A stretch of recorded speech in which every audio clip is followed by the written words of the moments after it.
গাধা পিটিয়ে ঘোড়া। রাজা কৃষ্ণচন্দ্রের এক সুরসিক অনুচর ছিল, তার নাম গোপাল ভাঁড়। চটজলদি কথার জবাব দেওয়াতে তার জুড়ি মেলা ভার।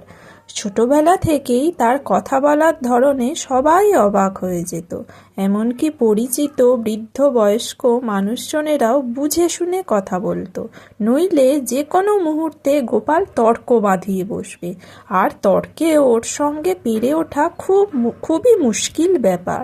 গোপাল তখন পাঠশালায় পড়ে, খুবই ছোট।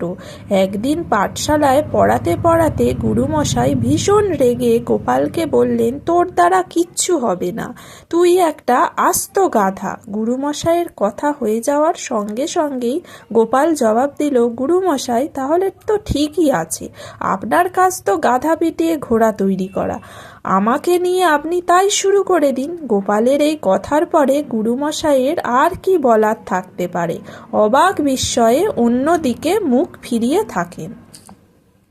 নামকরণ। সমাজে এমন অনেক মানুষজন আছে যারা সব সময়ই নিজের ধ্যানে মগ্ন থাকে, আর তাদের কথাবার্তা চালচলন অপরকে রাগিয়ে দেয়। অন্যের রাগেতেই এরা আনন্দ পায়। এই রকম একজন লোক গোপালকে দেখে দাঁত মুখ খিচিয়ে বলে উঠলেন, এই বেটা নাপতে, তোর নাম তো গোপলা। গোপাল কিন্তু এর কথায় মোটেই রাগ করল না, আর রাগ করার পাত্রই সে নয়। হাসি মুখে গোপাল জবাব দিল, আজ্ঞে হুজুর, ভদ্র সমাজের মানুষজন আমাকে গোপালবাবু বলে ডাকেন, আর যারা ভালোবাসেন, আমাকে স্নেহ করেন, তারা বাবু না বলে শুধু গোপাল বলেই ডাকেন। আর হাড়বজ্জাদে, হারামজাদা, অসভ্য, বদমায়েশ, ইতর ছোটলোক জানোয়ার কিছু মানুষ আছে যারা আমাকে গোপলা বলে। আর কিছু শুনতে চান হুজুর?